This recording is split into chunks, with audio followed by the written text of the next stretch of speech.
Welcome to the month of songs you didn't think you'd hear in church. Do you ever feel like that at all when you're out in the world? You feel like one moment you're in your peaceful Zen state and the next moment it's wild? Very metaphysically fitting, is it not? Can't buy me love.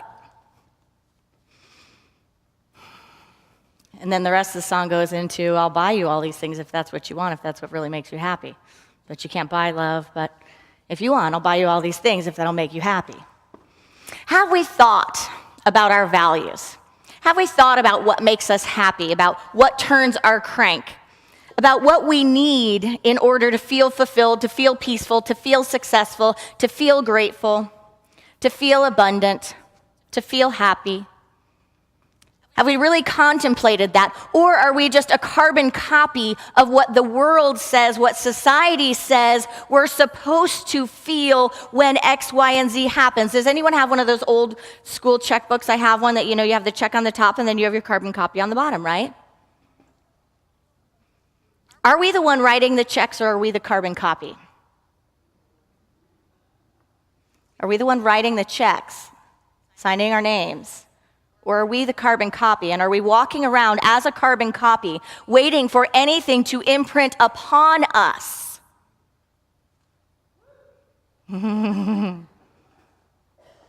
we looked at our definitions of life? Have we looked at the encyclopedia or the dictionary according to moi lately? Have we really looked at it? And how many things in that dictionary, in that encyclopedia, came from you yourself? Have your John Hancock on them. And how many came from the world around us? How much in there came from the programming? It was funny, I was just in LA and I was at a baby shower for my sister. And there was one thing I noticed, when you go to New York or LA, you notice the trends, and they're different sides of the trends, because in New York they kind of invent them and do them all funky, and then in LA they kind of do them nice. They're a little polished. But anyway, there was something I noticed when I was there. I was looking at all the women showing up to the baby shower, and all of a sudden I thought to myself, eyeliner must not be in anymore. I didn't see that one coming, but now the baby face is in, where you don't have that eyeliner, and it's just, your pure little girl eyes right under there. But I really noticed it. Like, isn't that an interesting thing? That I noticed it, and maybe this isn't as relevant for the men, but you flow with me here. The eyeliner, you could tell there's a difference. There's some theme going on, because there's no way I could be in a room full of women and everyone has mascara on, but no one has an under eyeliner. That's not common. And so you notice there's something going on here, something's changed. Now, here you really see more diversity, I think. Here you see, I want to wear eyeliner, so I'm going to wear it. I don't want to wear it, so I'm not going to wear it, right? But I saw a pattern. And I thought to myself when I went in the bathroom, what's my eyeliner like? What would that be like? What would this be like? But how often do we walk around just going with the times, just going with the themes? And how much do those themes and those times change? And how much do they affect our psyche and how we live our lives? Now, eyeliner, of course, is a ridiculous example, but there are big, important examples, are there not? Huge things. Not to get too radical here, but whether or not children at our borders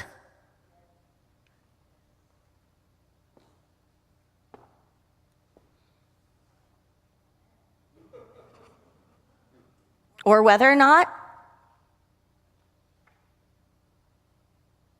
I read an article from some priests and ministers that were at one of the places that those children are being housed, and they were talking about the atrocities that have been happening to some of the children on their journeys here, and talking about what message are we sending to a child?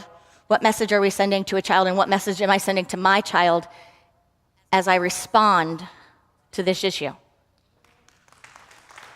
Am I sending a message to my child that all children are amazing, important, needed, necessary, divine, and deserve love and protection? And how do I navigate that, right? And this isn't politics, because navigating that is a whole different thing. That's principle. That's principle, not politics. Politics is about how you do that, right? Politics is about how you navigate that. That's something we don't talk about. But we do talk about principle. And we talk about what are we called to, so that we know when we're birthing forth our reality, when we're birthing forth our relationships, our decisions, and our actions, we know we're coming from principle and not from culture, from politics, from society, from religion, from anything. We're not coming from anything but pure God consciousness, right? To the best of our ability in a moment in which we can intuit it, right? But if we walk around like carbon copies, then we are blowing in the wind. We are not rooted and we are not grounded. And we take our lives in directions we may never have thought we would go, and maybe we don't even realize the waste that can be in our lives. How wasteful is it to spend a moment criticizing? Think about women and body image, right, in our world today. You know, there was a day and an age where one body image was perfect, and then a day and an age where another body image was perfect. And people are in hospitals because of the way they perceive their body image is supposed to be, but it can change on a dime. Eyeliner, no eyeliner. Heavy, thin. Blonde, brunette. Tall, short. When are we going to let go of the preconceived notions of the entire world around us and begin to birth forth from the beauty of that which is within us and start creating our own encyclopedia, our own dictionary? No doubt that it would be different for each one of us, right? No doubt that it would be different for each one of us. But do you trust and can you have faith in the possibility, just the possibility, that if each one of us were to go to our core, to go to ourselves, that even though the words and the terms and everything in the writing might be different, we'd follow the same principles.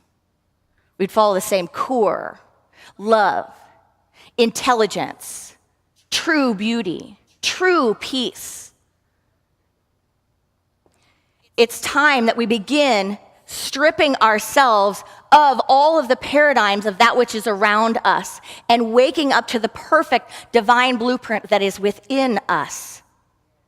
Have you really asked yourself, what do I need to be happy? What do I need to have peace? What do I need to feel fulfilled? What do I need to feel successful, beautiful, powerful, loved?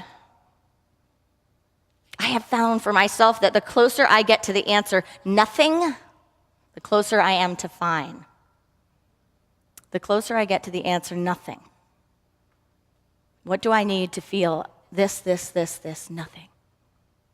But sometimes we go around as a carbon copy, a carbon imprint, going along with the times, filling our bank account because that's what is supposed to bring me happiness. Getting into relationships, getting into marriages, getting out of them because that's supposed to bring me happiness. Job hopping because that's supposed to bring me happiness. Watching TV because that's supposed to calm me down. Whatever it is, fill in the blanks. Most likely we have a lot of lists and we're not even aware of everything on our lists, of what defines these attributes, these aspects of life. A lot of things have just arrived on our lists. So can we ask ourselves the question today, who defined the design of your life, your framework? If you don't know, and it sounds like a lot of work to go back and to look at everything and say, what's my definition of success? Where did I get that from? Do I agree with it? Do I want to keep my agreement with it? Do I want to make a new one? If that sounds like a lot of spiritual work and that you'd need a lot of journals for it, well, the good news is who cares? Who cares where it came from? Who cares how long you've had it? All that matters is, do you agree with it and are you aware of it? Are we aware and do we agree? Awareness is the key, because when we're not aware, we're asleep. I was on Facebook this week, too much. Way too much. And there was this post that I read. It was by Osho. It says this. It was a meditation by Osho. Your real self. Meditation is nothing but a device to make you aware of your real self, which is not created by you, which need not be created by you, which you already are. You are born with it. You are it. It needs to be discovered. If this is not possible, or if the society does not allow it to happen, and no society allows it to happen, because the real self is dangerous. Dangerous for the established church, dangerous for the state, dangerous for the crowd, dangerous for the tradition. Because once a man knows his real self, he becomes an individual. He no longer belongs to the mob psychology. He will not be superstitious, and he cannot be exploited, and he cannot be led like cattle. He cannot be ordered and commanded. He will live according to his light. He will live from his own inwardness. His life will have tremendous beauty and integrity, but that is the fear of society.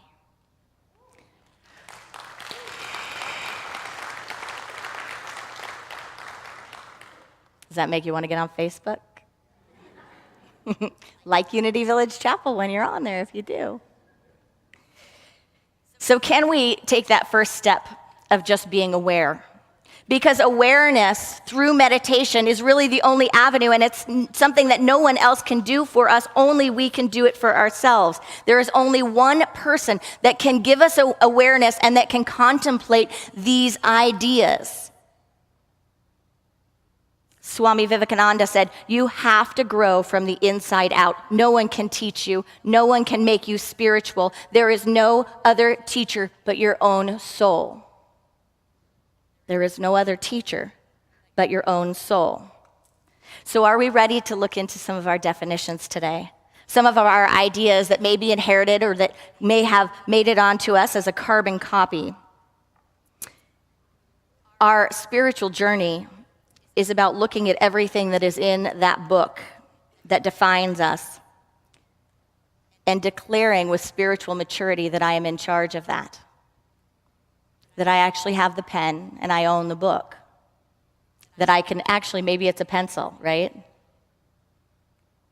Because I can erase and I can rewrite. And I can know that as far as the evolution of my consciousness, as far as I can intuit in every moment, that I can navigate this thing called life, navigate the now moment of my life to the best of my ability with the guidance of Source, the guidance of Spirit. And the moment I am guided and directed to shift gears, to turn directions, to move, I will move, not because the outer world moves, but because the inner world moved, and because I am not crystallized with my identity. I'm not crystallized with my ideas. I'm not crystallized with my definitions. There's a lot of scripture that refers to this spiritual process of waking up. In 1 John, behold, what a manner of love the Father or the Source has bestowed upon me, that I should be called the child of God. Beloved, now I am a child of God, and it does not yet appear what I shall be. But I know that when he appears to my consciousness, I shall be like him, for I shall see him as he is.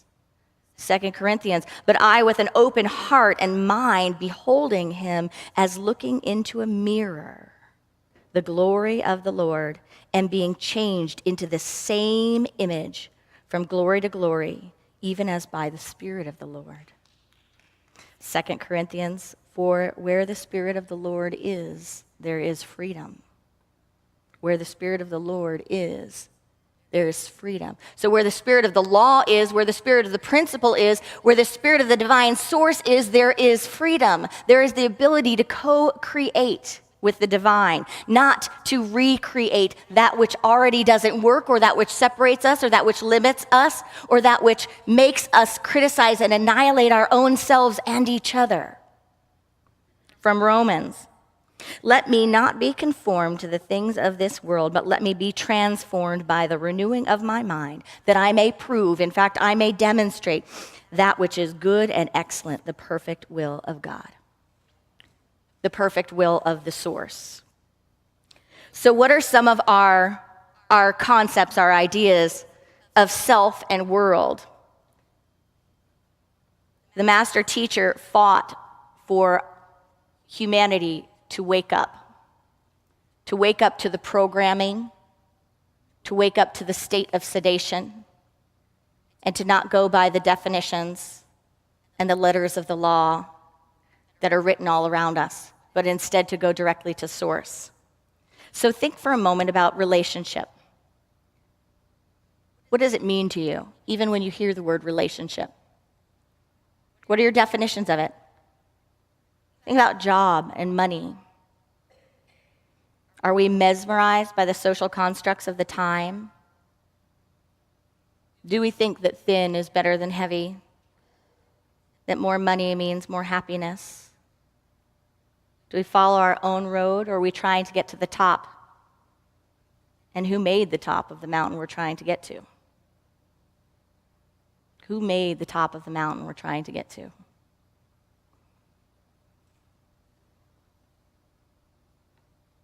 I invite you to contemplate a couple of amazing quotes about some of these concepts. So think for a moment of what beauty is for you. Think about what beauty is. You can think about what society says beauty is, and then think to yourself, really, what is beauty?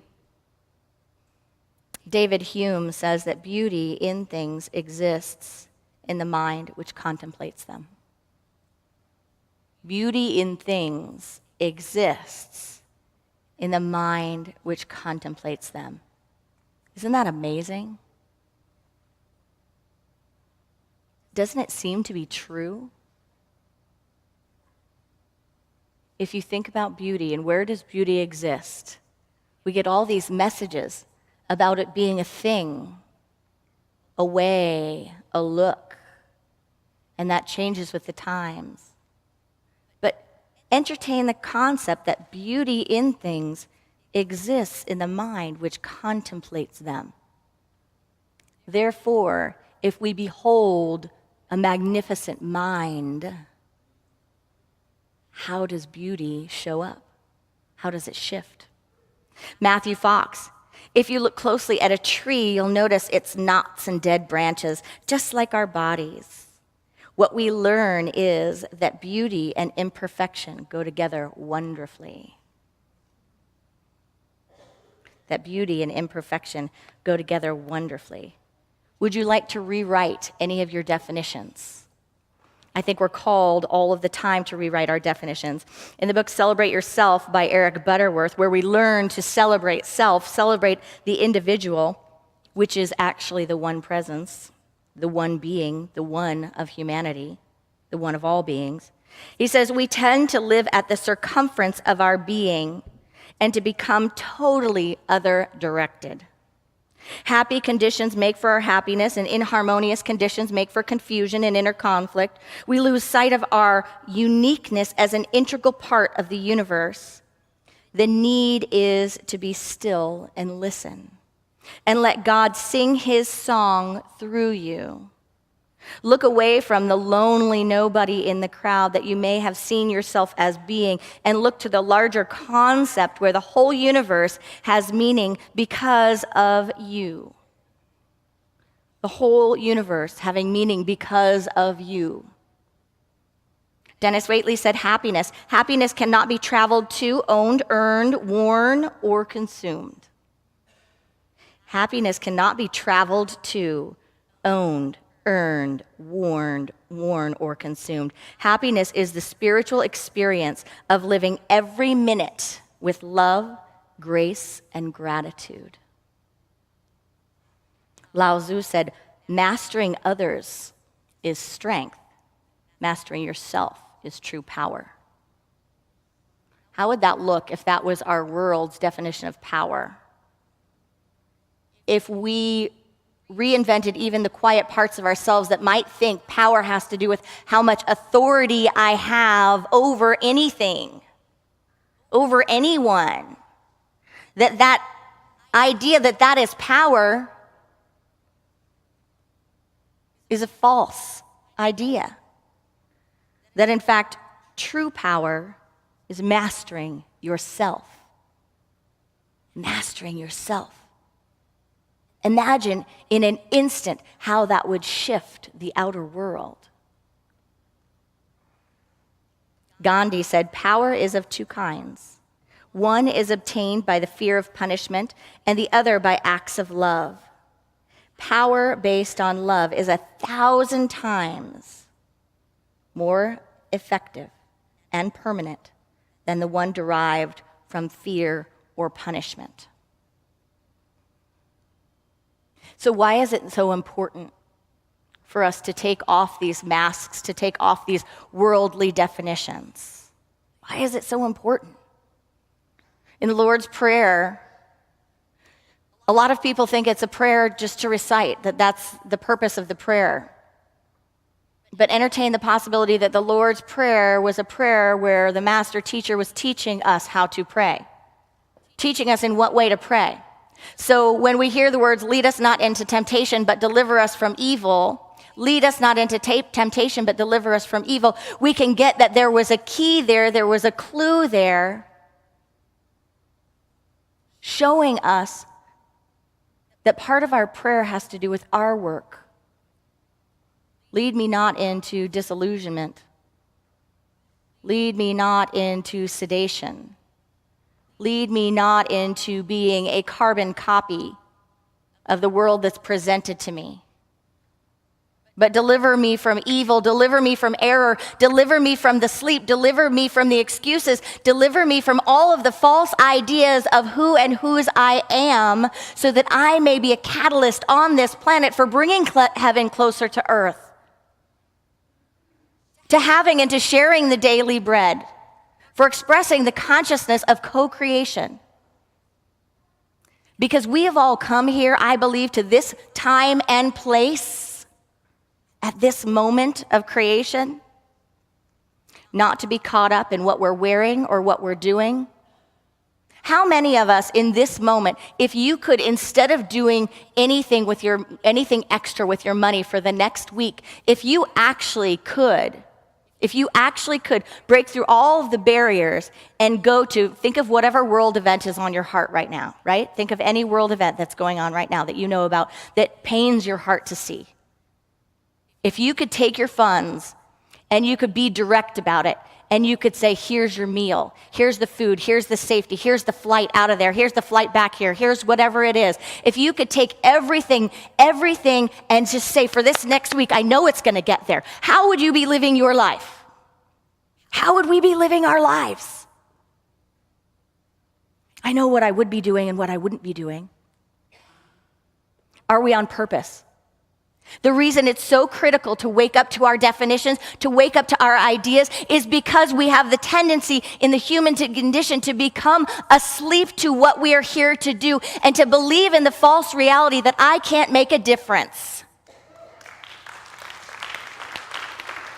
But have you seen people make a difference? Have you seen people who have lived their lives so deeply that they emanate it, that they become it, that nonprofits and millions of dollars come to them so they can make the changes, that they go over and they serve to try to heal the Ebola virus, that they go over and serve? Did you read the article about the man that came back and he said, I wouldn't do anything different, like completely comfortable with his life and death. My life and death isn't in this body. My life and death is in God consciousness. And if I am called to go over there and be a doctor over there and to help and to ideate and to heal, if I have been given that gift of that intelligence, nothing will stop me from applying that gift, from giving it freely, unhindered, unleashed. Not the emotions that I might have, not the fears. Because I am here to be vibrantly alive. Sig Paulson, who if you've been at Unity Village Chapel for a long time, you may know when he was here, said this: until man accepts his selfhood, he is out of tune with the creative activity that produced him. He is estranged from his creator and from his fellow man. He is constantly singing sour notes rather than the harmony he is designed to express. He is insecure, self-concerned, self-sensitive, fearful, selfish, sick, unenlightened. Only by accepting his selfhood right where he is, in understanding, adding to it, realizing that he is the way the light shines into the world, and being willing to personalize that light, can he move ahead on the pathways of self-unfoldment that lead to unselfishness, the sense of security and peace that makes him a light in the world. I invite you for a moment to take a deep breath. And if you choose, close your eyes and allow these affirmations of Sig Paulson to go to the depths of consciousness. At long last, I accept myself as a permanent and vital part of the creative process of the universe. I stop trying to obliterate myself, to get myself out of the way, to become impersonal. I joyously accept myself as the way and the personality through which the light shines into my world. I am old enough and young enough right now to release all the images that have limited my capacity for self-expression. With a growing sense of authority and conviction, I reject and eject all inferior pictures from my imagination chamber. I joyously exercise the inner authority that is mine as a self-expression of the infinite. I believe in the authority that is mine as the light of the world. I am willing to exercise this authority. I appreciate my growing understanding of the authority that is mine. I authorize only the images that free me and my fellow man to be the light of the world. I am enthusiastic about the wonderful way my whole being responds to the authority of my awakened selfhood. And so it is. Amen. Namaste.